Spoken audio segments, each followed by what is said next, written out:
First Peter chapter 5. Just a little highlight from yesterday, and we will see it today again. We had a discussion on the word suffering.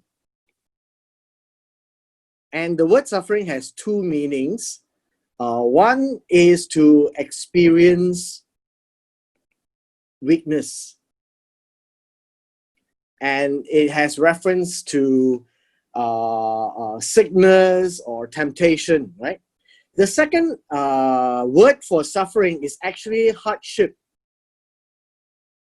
and pain. And that will refer very much to trials and tribulations. So there are two words for suffering, and we will see that today as well.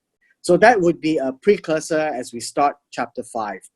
So when you start chapter 5, suddenly it gives us a particular word called elder. And Paul says he's also a fellow elder.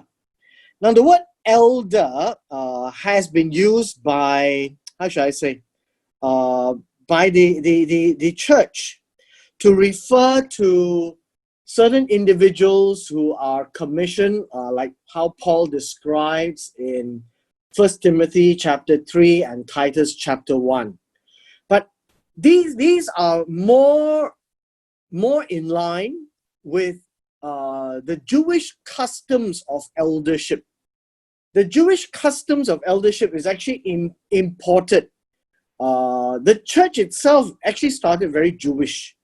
If you are not aware, we borrowed a lot of these practices from the Jewish culture, one of which is baptism, right? Baptism is a big thing in the Jewish culture, and we adopted that.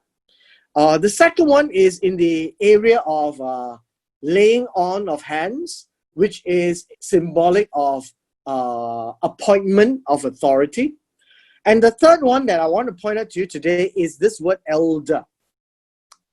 The word elder itself, in the modern day, at least, we all think of certain individuals to lead the church. But more importantly, these are the elders in concept. They are elders of, say, the tribes, the elders of families. And in the religious culture, the elders would be the ones who are more knowledgeable, who are considered leaders in the religious sense of the word.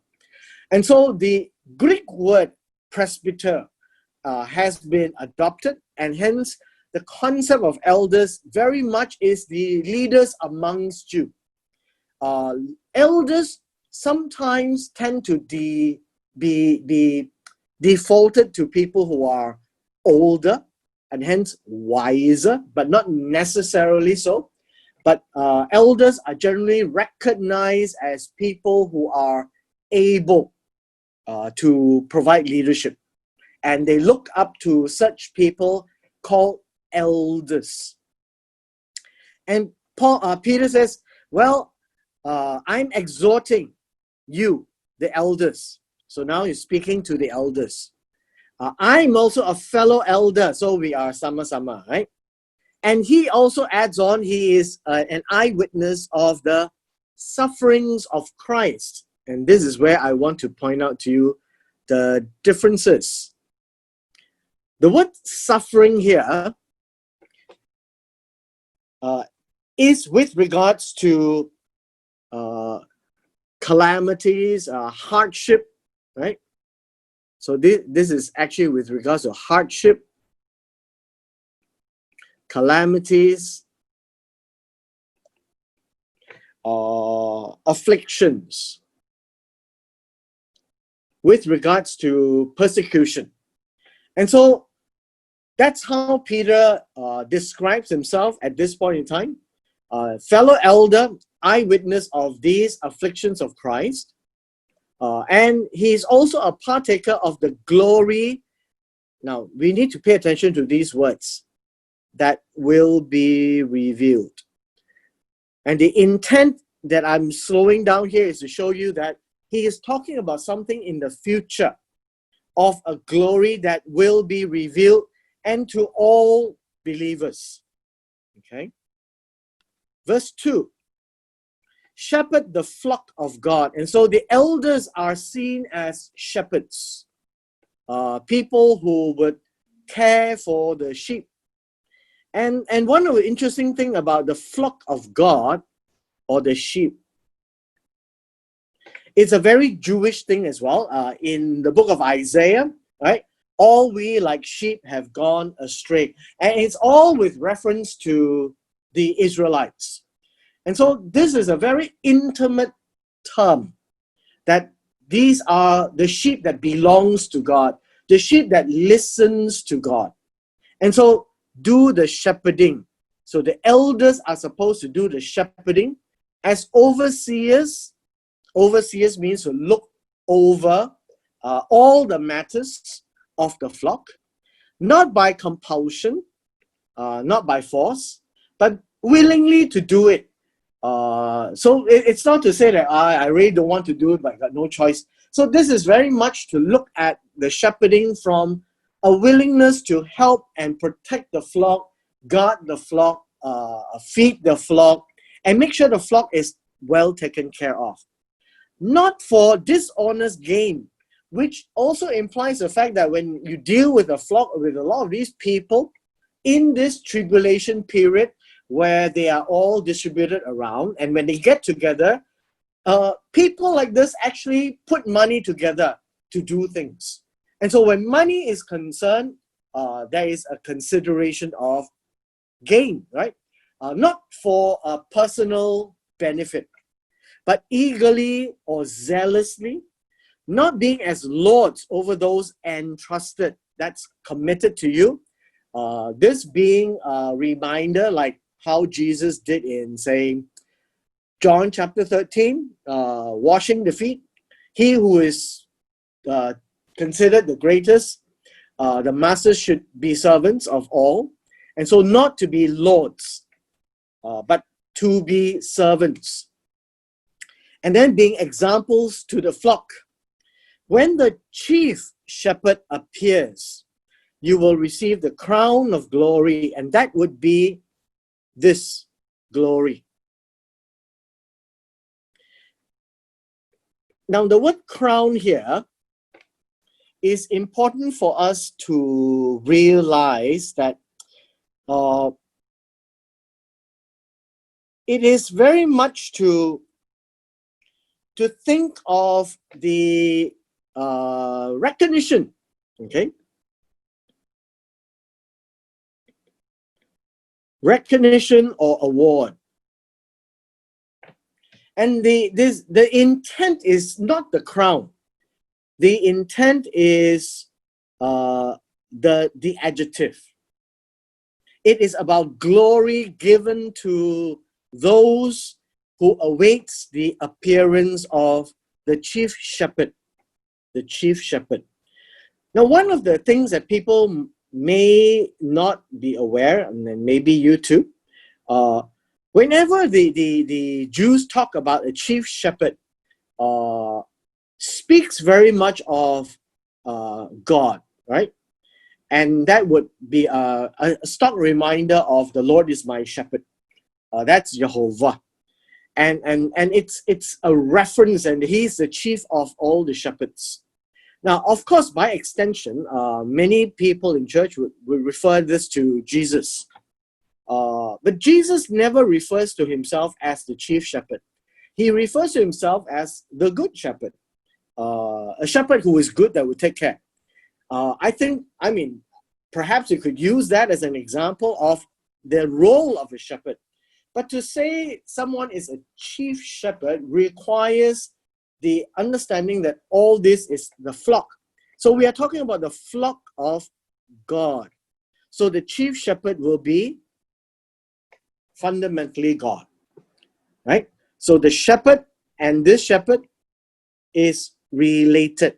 So the earthly shepherd, when we talk about taking care of the flock, is under the purview of the chief shepherd who will appear. And this is with regards to the flock of God, and this shepherd will be also under the care of God as well. And so this recognition, when that happens, would be one that is glorious, that the shepherd on earth has done his job to take care of the flock on behalf of God. Now, moving forward, we have verse 5. Younger people. Now, as I mentioned just now, elders just now typically means people who are older, but not necessarily, right? Not necessarily, but typically it's that way. And so they always put the care under people who are more experienced and who has the maturity to handle these things. So the younger people will be in comparison to the elders, not so old. And it says, submit yourselves to your elders and be submissive to one another. And this is to notice that this is about love one another. And be clothed with humility. So the relationship amongst each other is one that is of a mutual respect. And you can only do that if you have humility. And here it gives us from the book of Proverbs, Proverbs 3:34.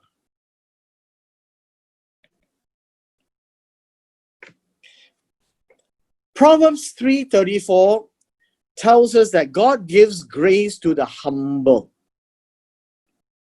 And that is how it says in the Hebrew as well. So why does God give favor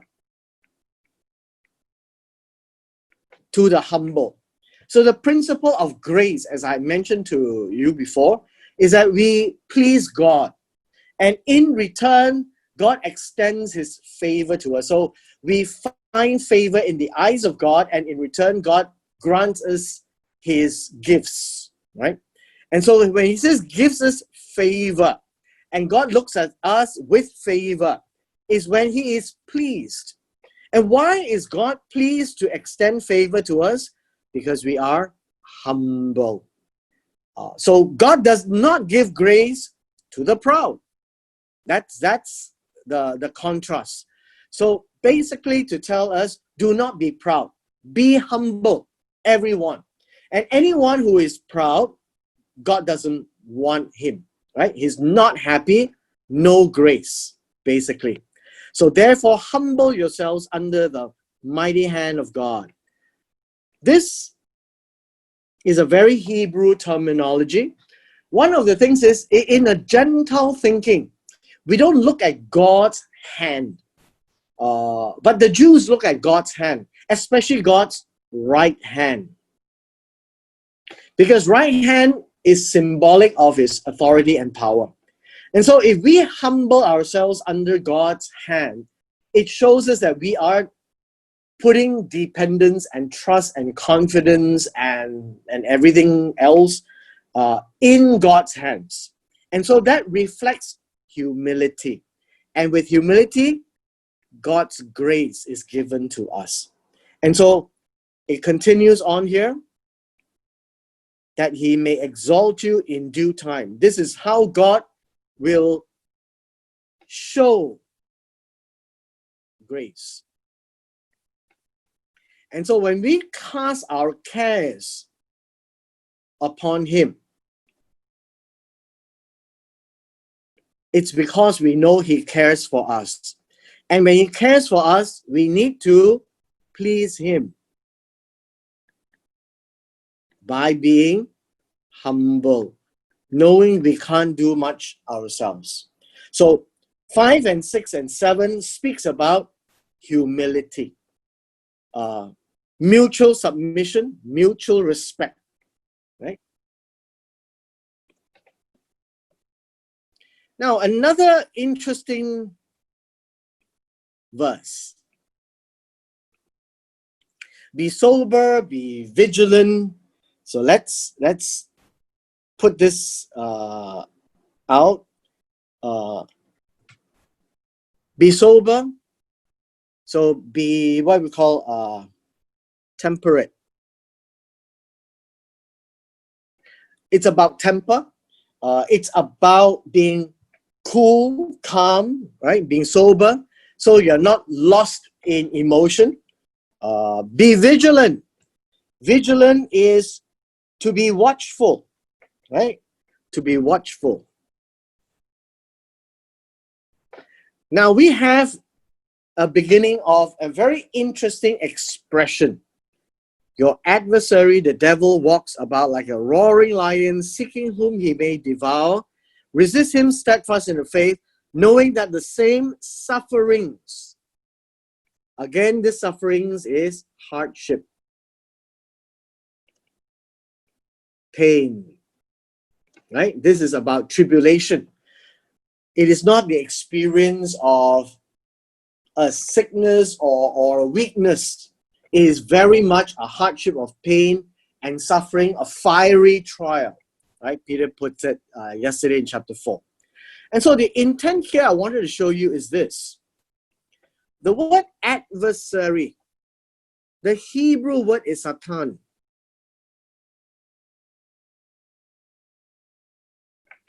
Satan is actually a verb that means you are against. So, against. So, it's saying that Satan, the devil, is against you. He is pictured as a roaring lion, seeking whom he may devour. This is a picture. This is a picture. It's an imagery. We're not saying that the devil is going around eating up people. But what he is doing is he is inflicting hardship and suffering. And in that sense, we're talking about the tribulations. As these Jewish believers are in the nations, in the Gentile environment, they are suffering pain, hardship, mockery, fiery trials. And so he's saying, look, we must resist and not give in to these kinds of temptations. These kinds of suffering is experienced, okay, by every one of us of the faith. In the world, this will be the general world in the dispersion, right? In the dispersion. So we need to be faithful and steadfast in the faith and be able to resist the hardship, the temptation to give in, to become like the nations of the world. So it is not about fighting with the devil. The devil and the adversary, as is spoken of here, is an imagery and a very Jewish imagery as well, because it speaks of our environment, our persecution, our tribulation, our fiery trials, that some of us may suffer to the point of giving up. And that is the picture here. So it tells us to be temperate. Don't give in to our emotions. Be vigilant, right? To be watchful so that we don't fall into that trap. Now moving on in verse 10, may the God of all grace. Well, we are talking about grace of God. And the grace of God is the one that we all look forward to. And the only way to find grace in the eyes of God is to do what please Him. Earlier on is to be humble, to please Him by faith, right? Steadfast faith. For it is impossible to please God. For without faith, it is impossible to please God. And he who comes to Him must believe that He is, and that He's a rewarder of those who diligently seek Him. And so it says, God here called us to His eternal glory. Again, when the chief shepherd appears, there is glory. By is through, right? And the whole picture here is about the the vehicle, the instrument is through Christ. That's what the epistle is saying. That after you have suffered a while. Now, this is important for us to take a look. Verse 10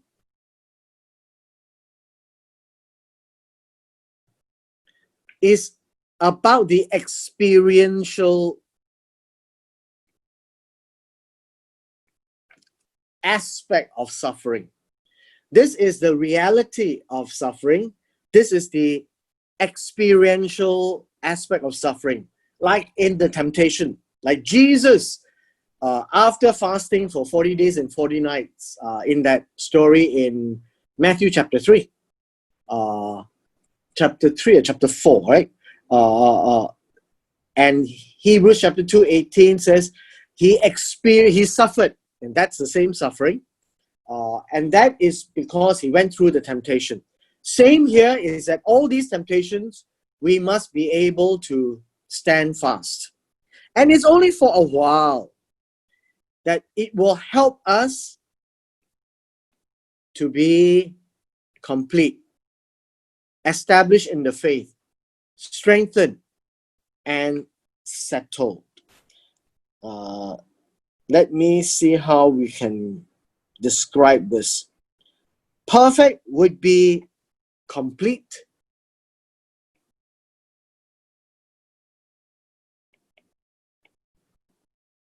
To be established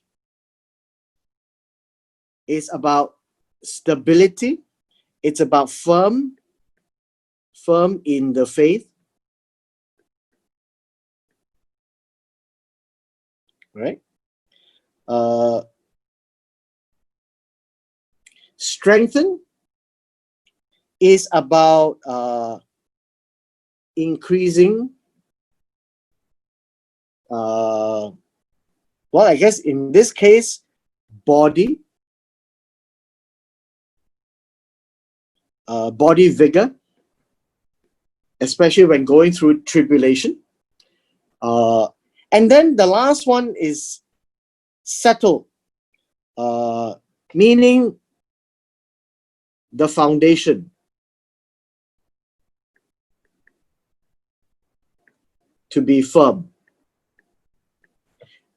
Now, interestingly, when you find 4 words like that, and it's all related to suffering, it's all related to the experiential side of the moments of weakness, that in those moments of weakness, we find our strength in God. And it builds us. And I think one of the things that we should be aware of is that in the world today, and as Peter is writing to the believers that is dispersed all over what we call Asia Minor, tribulation actually strengthens them. And so that's why it describes the fiery trial to push them in the faith so that their faith is more developed and it proves their faith. Like Abraham, for example, being tried and asked to sacrifice Isaac, things of that nature. So tribulation, in a way, will strengthen the believers. And I think in today's world, when the church at large is experiencing peace, then people will get, fall asleep. They'll get numbed. They'll get absorbed into the world because there's no challenge to their faith. And so this is what faith is, tribulation is supposed to do to a person. Now, in the last 3 verses, we close here. Silvanus, faithful brother, written to you briefly to exhort, testify that this is the true grace of God in which you stand. Grace of God in which we stand is developed by the faith that we have in God, right? And always remember, whenever we read about things concerning grace, it's about pleasing God and by extension, grace comes to us. She is who is in Babylon, elect together, another word to mean part of Israel. And with this, she's in modern day Iraq. We do find even today there are Jews in Iraq and Iran, right? Now, this other name, Mark, many put it as John Mark. Maybe he's the guy who wrote the Gospel of Mark. And some say by this word here, suggests that it was Peter who dictated to Mark, so that we have the Gospel. Now, again, all these are speculation, so we don't really know. We don't really know. Greet each other with a kiss of love. That's their culture. And peace to you all who are in Christ Jesus. Again, this is a very Jewish culture. It is shalom. Shalom is used as a greeting. Shalom is also used as a farewell. Very much like the Tagalog mabuhay, or the Hawaiian aloha, right? Aloha is for welcome, aloha is for goodbye. So shalom is used as a welcome as well as a goodbye. And that's why you find that you always read, peace be to all of you. It's shalom. It is not a Greek understanding, but it's a very Hebrew understanding. And with that, we end chapter 5. All right. Thank you. Thank you. Bye. Thank you. Bye-bye.